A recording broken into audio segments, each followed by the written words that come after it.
8000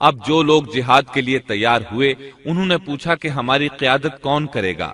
شمویل علیہ السلام نے انہی میں سے ایک شخص طالوت کو منتخب کیا۔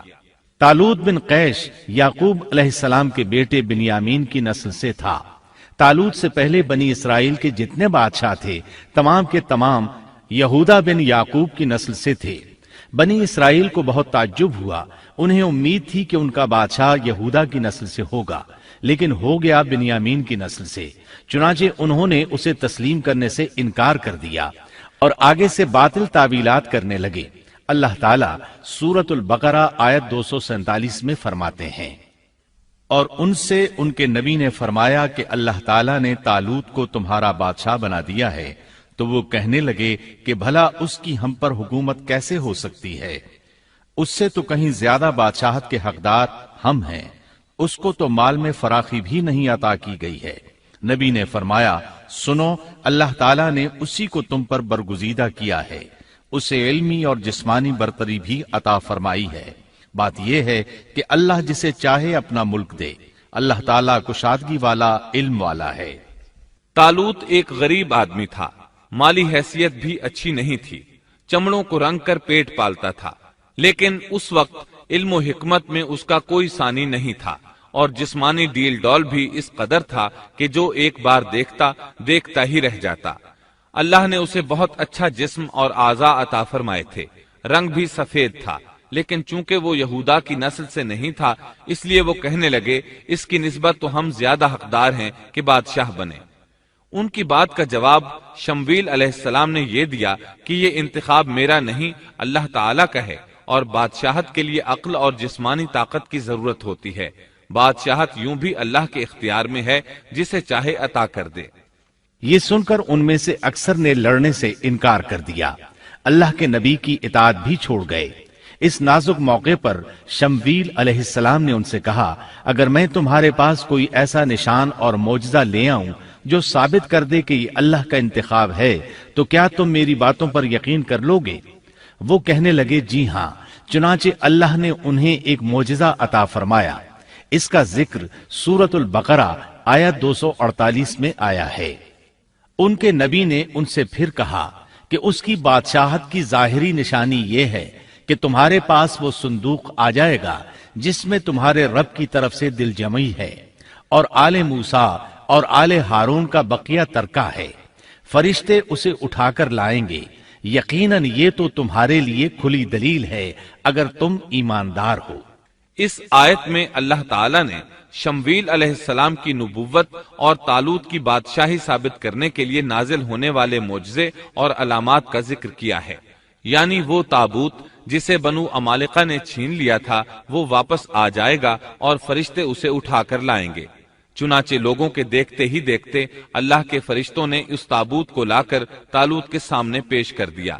یہ معجزہ دیکھ کر وہ مطیع ہو گئے۔ اب طالوت ان لشکروں کو لے کر دشمن کی طرف بڑھے۔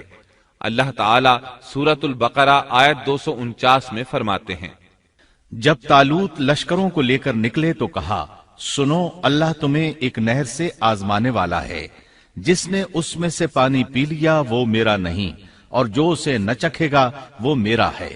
ہاں، یہ اور بات ہے کہ اپنے ہاتھ سے ایک چلو بھر لے، لیکن سوائے چند کے باقی سب نے پانی پی لیا۔ جب طالوت نے سفر شروع کیا تو راستے میں ایک نہر آ گئی، ادھر لشکر پیاسا تھا۔ اللہ تعالیٰ نے اس کے ذریعے مخلص لوگوں کو الگ کرنے کے لیے ایک امتحان لیا۔ یہ نہر اردن تھی، فلسطین اور اردن کے درمیان رواں دواں تھی بھی وہ دونوں کے قبضے میں۔ آزمائش اور امتحان کے لیے حکم یہ ہوا کہ باوجود سخت پیاس کے پانی کو استعمال نہ کرنا، صرف ایک چلو بھر کر پینے کی اجازت تھی، اور جو شخص سیر ہو کر پیے گا وہ آپ کے ساتھ نہیں جا سکے گا۔ جب وہ گزرنے لگے تو چند ایک نے ایک چلو پانی لیا، باقی سب نے زیادہ پانی پی لیا اور اس آزمائش میں ناکام ہو گئے۔ کامیاب ہونے والوں کی تعداد صرف اور صرف 313 تھی۔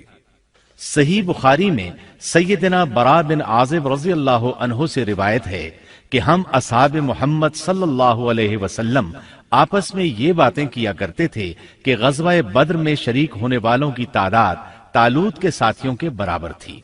اللہ تعالیٰ سورۃ البقرہ آیت 249 میں فرماتے ہیں، طالوت مومنوں کے ساتھ جب نہر سے گزر گئے تو وہ لوگ کہنے لگے، آج تو ہم میں طاقت نہیں کہ جالوت اور اس کے لشکروں سے لڑیں۔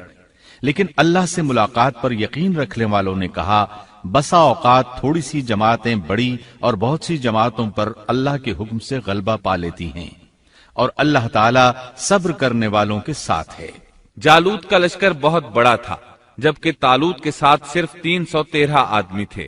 یہ صورتحال دیکھ کر بنی اسرائیل گھبرا گئے، بولے ہم تو تعداد میں بہت تھوڑے اور نہایت کمزور ہیں، کس طرح ان سے جہاد کر سکتے ہیں؟ لیکن ان میں سے کچھ لوگ نہایت پارسا اور اللہ پر یقین رکھنے والے تھے۔ یہ اور شمویل علیہ السلام دوسروں کا حوصلہ بڑھانے لگے، آخر وہ لڑائی پر تیار ہو گئے، مقابلہ ہوا۔ اور جب ان کا جالوت سے اور اس کے لشکر سے مقابلہ ہوا تو انہوں نے دعا مانگی کہ اے پروردگار ہمیں صبر دے، ثابت قدمی دے اور کفار کے مقابلے میں ہماری مدد فرما۔ مقابلہ شروع ہوا۔ جالوت اپنے لشکر سے نکلا اور مقابلے کے لیے للکارا۔ یہ بہت طاقتور تھا، اس کا پورا بدن اسلحے سے لیس تھا۔ مسلمان اسے دیکھ کر ڈر گئے۔ طالوت نے اپنے ساتھیوں سے کہا، کون اس کے مقابلے میں نکلے گا؟ سب خاموش رہے۔ اس کے لشکر سے ایک نوجوان نکلا، یہ داؤد علیہ السلام تھے۔ اس وقت یہ صرف 16 سال کے تھے۔ یہ رسی میں پتھر باندھ کر اس کو گھما کر پھینکنے کے ماہر تھے۔ نشانہ زبردست تھا، پتھر بہت تیزی سے جاتا تھا، اس کی ضرب بہت شدید ہوتی تھی۔